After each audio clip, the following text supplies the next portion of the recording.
How to remove background. Click here and then OK. So we can do this using Magic Eraser background tools. So this is difficult to erase background.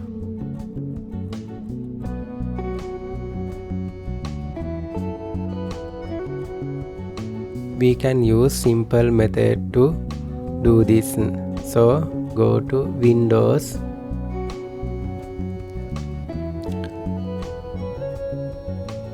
and select Properties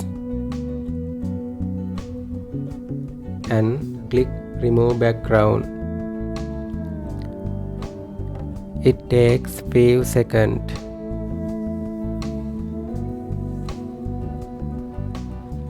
Here now we can clearly remove this background. You can see it.